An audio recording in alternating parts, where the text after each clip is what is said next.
புலியின் மீது சவாரி செய்த 12 வயது சிறுவன் ராஜ்யத்தை காப்பாற்றிவிட்டு காட்டின் இருளில் மறைந்த அவன் யார் தெரியுமா?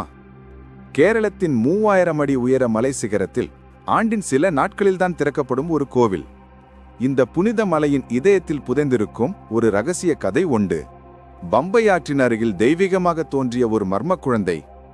அந்த சிறுவன்தான் பின்னர் புலிகளை படையெடுத்து கொண்டு வந்த தெய்வம். அதே சிறுவன்தான் ஹரிகரசுதன், தர்மசாஸ்தா சுவாமி ஐயப்பன். அவர் எறிந்த ஒரே ஒரு அம்பு, அது விழுந்த இடத்தில்தான் இன்று உலகம் முழுவதும் கோடிக்கணக்கான மக்கள் சரணம் ஐயப்பா என்று முழுங்கும் புனிதமான சபரிமலை. இந்த வீடியோ ரொம்ப இன்ட்ரெஸ்டிங்கா இருக்க போகுது. ஸ்கிப் பண்ணாம ஃபுல் வீடியோ பாருங்க. வாங்க வீடியோக்குள்ள போலாம். கேரளத்தின் பத்தனம்திட்டா மாவட்டத்தில் அமைந்துள்ள மலை சிகரத்தில் சபரிமலை மிகவும் தனித்தன்மை வாய்ந்ததாகும். இந்த கோவிலுக்கு எல்லா மதத்தினரும் வரவேற்கப்படுகிறார்கள். கோவிலில் ஐயப்பன் சன்னிதானத்துக்கு அருகில் கிழக்கில் வாவரா நாடா என்று அழைக்கப்படும் ஒரு சன்னிதானம் கட்டப்பட்டுள்ளது. இங்கே ஐயப்பனின் நெருங்கிய நண்பரான வாவர் என்பவருக்காக கட்டப்பட்டது. இது மத நல்லிணக்கத்திற்கு நல்ல உதாரணமாகும். இந்த கோவிலின் மற்றொரு சிறப்பு என்னவென்றால், இது ஆண்டு முழுவதும் திறந்திருப்பதில்லை. இந்த கோவில் மண்டல பூஜை, மகர விளக்கு, விஷு மற்றும் மலையாள மாதத்தின் முதல் நாட்களில் மட்டும் திறந்திருக்கும்.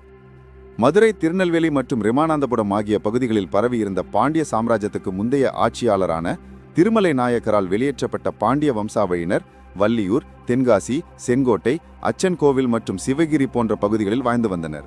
அவர்கள் திருவாங்கூரின் பல பகுதிகளிலும் தங்கள் சமஸ்தானத்தை விரிவுபடுத்தியிருந்தனர். அவர்களில் சிலர் சிவகிரியின் செம்பழநாட்டு கோவிலை சேர்ந்தவர்கள். இவர்களுக்கு 800 வருடங்களுக்கு முன் பந்தல நாட்டை ஆளும் உரிமையை திருவாங்கூர் ராஜா வழங்கியிருந்தார். சுவாமி ஐயப்பனின் வளர்ப்பு தந்தை மன்னர் ராஜசேகரன் இந்த அரச வம்சத்தை சேர்ந்தவராவார்.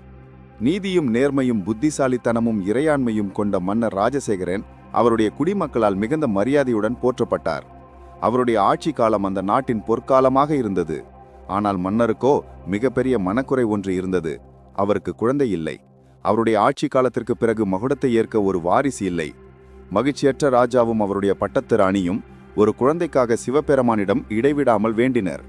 அதே நேரத்தில் மகிஷாசுரன் என்கிற அரக்கன் பிரம்மதேவனை நோக்கி கடுமையான தவத்தை மேற்கொண்டான்.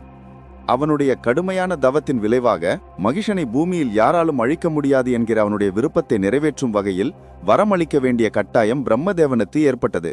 பிரம்மன் கொடுத்த வரத்தால் அசாத்திய தைரியம் அடைந்த மகிஷாசுரன் மனிதர்களையும் ஆங்காங்கே சிதறி கிடந்த பழங்குடி சமூகத்தினரையும் படிப்படியாக அழிக்கத் தொடங்கினான்.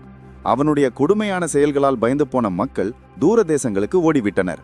ஒரு தெய்வீக சக்தியால் மட்டுமே அவனை அழிக்க முடியும் என்பதை உணர்ந்த தேவர்கள் துர்காதேவியை தஞ்சமடைந்தனர்.